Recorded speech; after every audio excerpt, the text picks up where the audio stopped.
수사권 이야기까지 나옵니다. 이제는요. 검수완박도 모자라서 이제는 국가수사위원회 설치 법안이 나왔습니다. 이 검찰청은 폐지하고 그리고 국무총리실 산하에 있는 국수위가 앞으로 모든 수사기관 그러니까 검찰청은 이제 수사를 못하니까 경찰청, 공수처 그리고 중대수사본부청인가요? 거기 세 기관의 컨트롤 타워 역할을 하게 되는데 이 국수위는 국수위원 11명으로 구성이 되고 대통령이 임명하도록 되어 있다라고 되어 있어요. 이걸로 어떻게 받아들여야 되는 건가요? 아니, 그러니까 이게 예.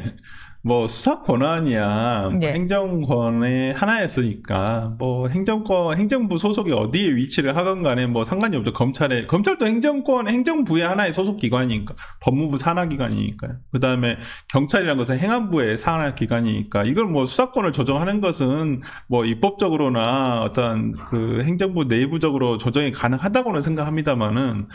저는 이걸 수사권 조정을 하거나 이러한 수사기관의 재편을 할 때 누구의 이익을 위해서 하는 것인지 좀 고민을 해봤으면 좋겠어요. 너무 중요합니다. 예. 예. 이게 정말 국민들을 예. 위해서 이렇게 하는 것인지 오케이. 아니면 이 수사를 피하고 싶은 정치인을 위해서 하는 것인지 예.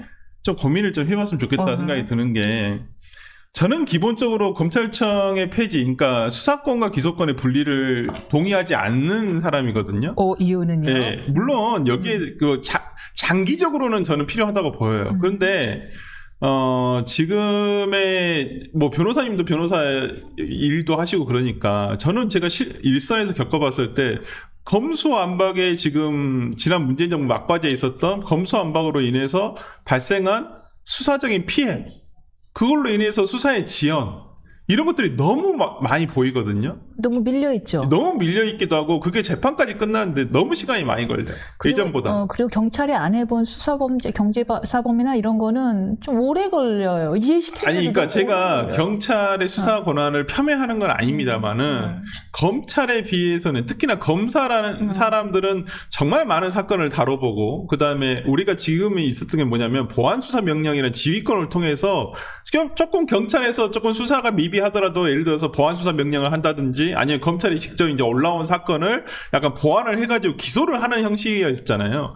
근데 지금 이제 수사 지휘권을 아예 없애버리겠다 한다면 보완 수사가 안 되는 거예요. 그러면 경찰의 저는 수사 능력이 조금 더 함양된다 생각을 해요. 더 올라가야 된다. 그러니까 조금 복잡한 경제 사건이라든지 좀 정말 난해한 사건 같은 경우에는 경찰이 너무 지연이 되고 있는 것은 현실적인 문제라는 거예요. 저는 이런 부분에 대해서 좀 고민을 하고 좀 나중에 수사권을 저는 분리해야 된다고 생각을 해요. 검찰이 모든 수사권을 가지고 있으면 안 된다. 어떠한 전 특수수사, 관세청의 관세에 대한 수사는 관세청에게 어떤 지금은 특사경으로 하지만 일반 수사 범위로 넣어서 해야 된다고 생각을 하고요. 사법 경찰. 그럼요. 예. 그다음에 마약 수사도 마찬가지입니다. 지금 마약 수사가 따로 있지만 저는 마약 수사청을 따로 분리를 해서 만들어야 된다고 생각을 해요. 그다음에 뭐 기술 유출이라든지 우리가 소위 말하는 정말 산업 스파이에 관련한 것들도 그런 또 다른 부서를 만들어서 저는 이렇게 수사권을 나눠야 한다고 생각합니다. 대신 이 수사에 대한 지휘권은 검찰에서 가지고 있어야죠. 이렇게 가는 방향으로 가는 게 맞지. 지금 민주당에서 얘기를 하는 것은 정말 0.1%도 안 돼요. 솔직히 0.1%도 안 되는 정치사건. 이것 때문에 그런 거잖아요. 이거 검찰이 수사 못하게 하겠다라고 하는 거잖아요. 근데 공수처를 이미 만들었잖아요. 근데 지금 또 비슷한 걸 만들겠다는 거예요. 중대범죄수사처라는 것을. 그러면 이게 수사권이 나눠지면서 그럼 수사기관은 지금 실제 제가 만나보는 검사들이라든지 검찰청에 있는 수사관들이라든지 거의 손 놓고 있어요. 어떻게 될지 모르니까. 지금, 그럼 나는 지금 중대범죄수사처로 가야 되나? 아니면 나는 그 검찰청이 남을까? 기소청, 이제 검찰청이 없어지니까 기소청이 남아야 되나? 이 고민 정말 많이 하고 있거든요.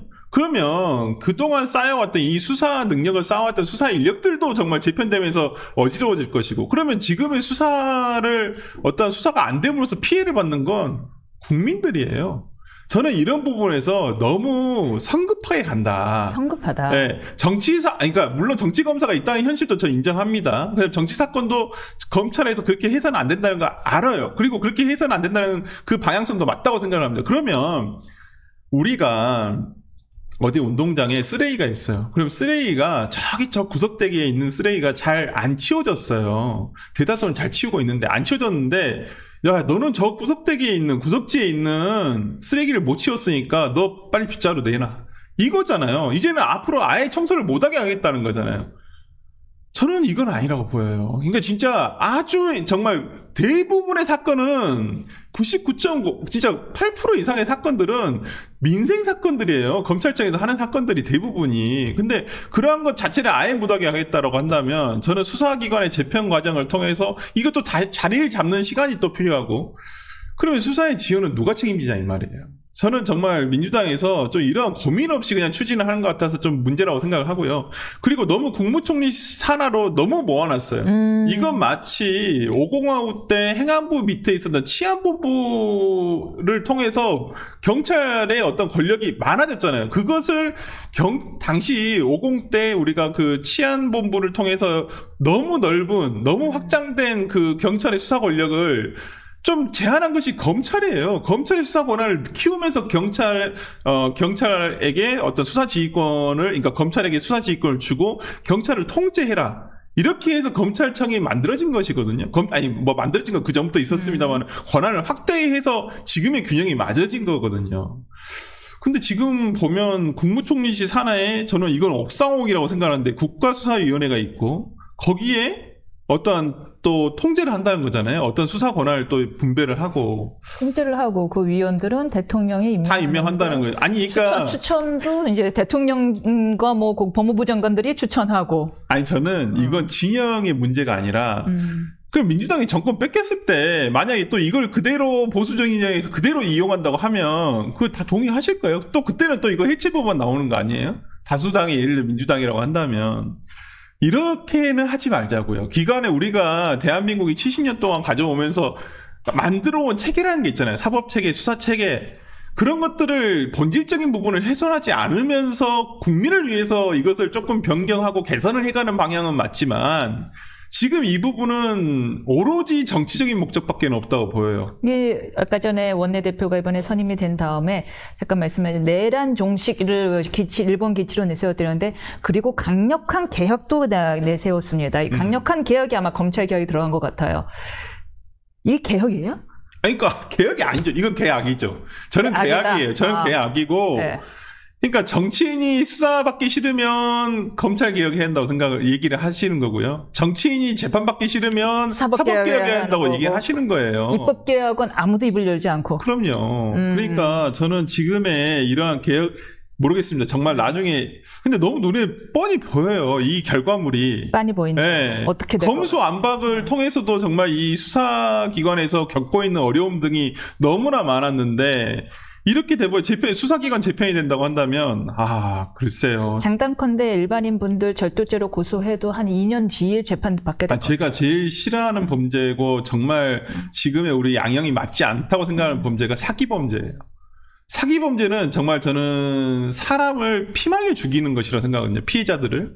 정말 분노할 때가 많아요, 진짜. 근데 사기범들에 대한 어떤 형량 자체가 그렇게 세지가 않잖아요, 우리나라 같은 경우는. 그렇기 때문에 더 분노를 하는데, 이제는 그나마 기존에는 그 수사기관을 통해서 빨리빨리라도 처벌을 받거나, 아니면 처벌을 하게 되면 그나마 합의라도, 정말 사기범들이 합의라도 피해자에게 어떤 피해 보상이라든지 피해 회복을 하는 경우라도 있었습니다만은, 이제는 뭐 수사가 이렇게 돼버리면 정말 오래 걸리거든요. 2년이고 3년이고 네. 끌고 그때 30만 원, 50만 원씩 갚으면 되고. 정말 그래서 정말 특히나 사기범행이라든지 정말 어려운 사건들이 있는데 그러한 범행들이 앞으로 어떻게 진행이 될까 그런 부분에서 진짜 이제 변호사로서 그냥 일선에서 이제 이런 사건들을 다뤄보는 변호사로서 너무 걱정이 크게 된다. 개혁과 붕괴의 차이가 분명히 있습니다. 네. 개혁이라면 일단 절차적으로 정당해야 되고요. 제도의 목적이 투명성을 강화하기 위한 거고 그 결과는 견제와 균형을 유지하기 위함인데